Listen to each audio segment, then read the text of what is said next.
What's up, guys? We're back once again. We're going to be talking about some more Attack on Titan episode 9. Now, this episode was very informative to kind of figure out what was going on in the last 4 more years. So, we get more flashbacks. We also get the present day. Now, I'm going to go back and forth because the way I'm going to let you guys try to understand the way I understood it.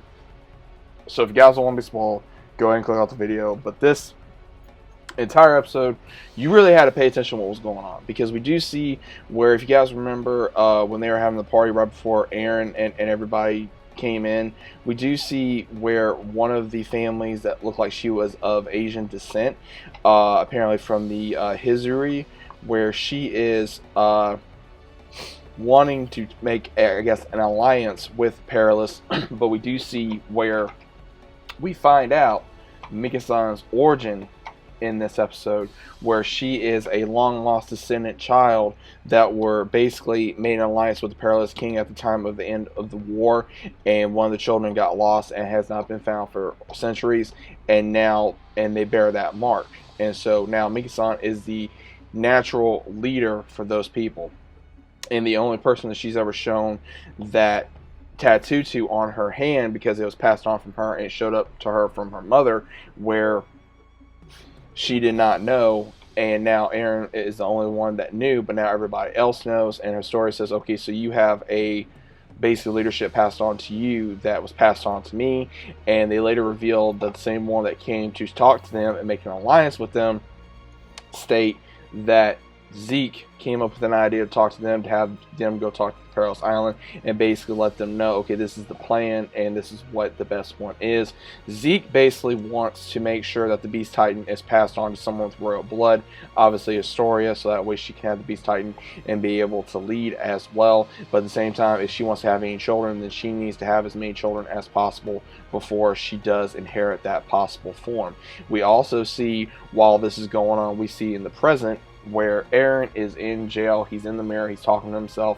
Hodge comes and she starts talking to him, but we also see where he informs her, what exactly is he doing. And he basically, Aaron doesn't really give a crap. He really doesn't. He basically is informing her, because we see Hodge is like, why did you want to act like you did not care about Historia when you act like you did, now you don't, so what's the deal? And he doesn't really say anything, and he basically, they don't understand the reason why he left. We still don't understand the reason why, if how it came down. It looks like it's going to happen in the next couple episodes, that we're going to be knowing more. But he basically tells Hodge that he has the the Hammer Titan, as well as now the Founding Titan and the Attack Titan. He says that he can get out anytime he wants. No prison can hold him.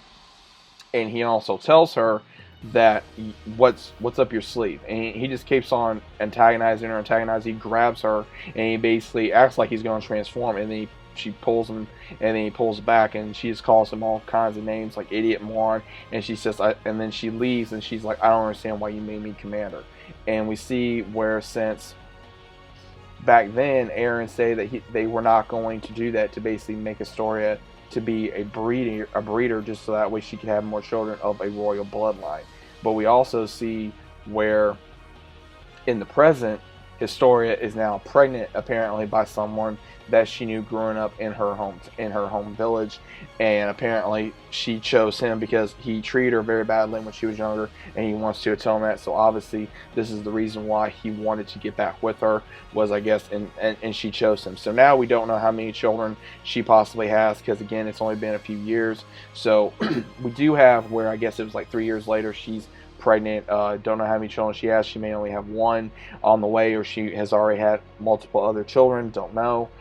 We also see where Aaron and the rest of the gang are working on a railroad track, and of course Jane, he's getting mad, and so is Connie and the rest of them. They're blaming Aaron for that outburst, because they were tasked for the railroad tracks. And when they're done, Hodge comes and basically tells them that the so-called alliance did not go very well because nobody trusts them. And then we see where, as soon as this happens, Aaron has already said that he's got 5 years left on the way back in this time point. So it's basically 2 years prior, before the events of going on present. So he has 3 years left, apparently, of the Titan. So it's already been 10 years closely to him owning the Titan, which is it's gone pretty far since a lot of these time jumps. So he's already had 10 years with the Titan. So I'm assuming he's probably, I would say, maybe in his early 20s, possibly at this point. So we do see where he finally basically tells them that he does not know who's going to inherit the Titan if he dies. And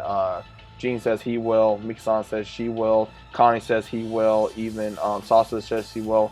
And evidently they all have their own reasons of why they will or why they won't. So it does where they're all like, okay, well, we'll do this or we'll do that. And Eren basically says, no, I care for each and every one of you. I don't want y'all to do that.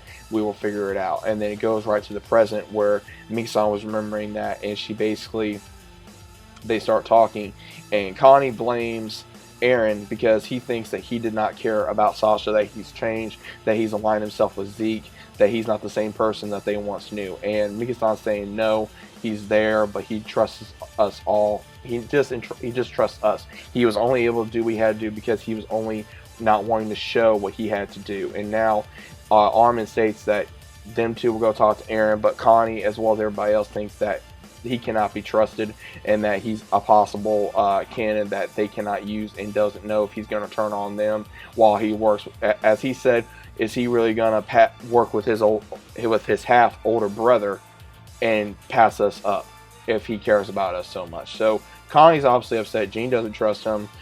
We also see where the only ones that are still having faith in Eren as of right now is Mika-san and Armin, due to childhood friends. So they're the only ones that actually still care about Eren at this point. They're the only ones that are willing to give him the benefit of the doubt. And how it ends is we do see where Eren is sitting in his prison cell, and then we see where Levi and some of the other scouts are sitting with Zeke in the woods while he is reading a book, and that is how the episode ends. So this episode was really crazy. Like I said, it was really intense, but overall I did enjoy it. I'm really enjoying the backstory of now we're finally understanding more about Mika-san, as well as also more for origin. So I was really happy with that, as well as also we hopefully get to more. Well, maybe this is where we can learn more about how the because they're saying Ackermans, so obviously they keep calling her Ackerman. So obviously her and Levi have some kind of relation. More than likely, I think the other person that may inherit Eren's Titan, if Eren does die, will probably be Levi. That would probably be the best option. But other than that, guys, I think it was a pretty cool episode. I can't wait to see what's going to happen next week. But I'll be here to review it for you guys. So if you guys were able to understand, I hope you guys were able to enjoy. If I did miss anything, please let me know in the comments down below. Let's also be respectful down in the comments. And as always, I'll see you guys on the very next one.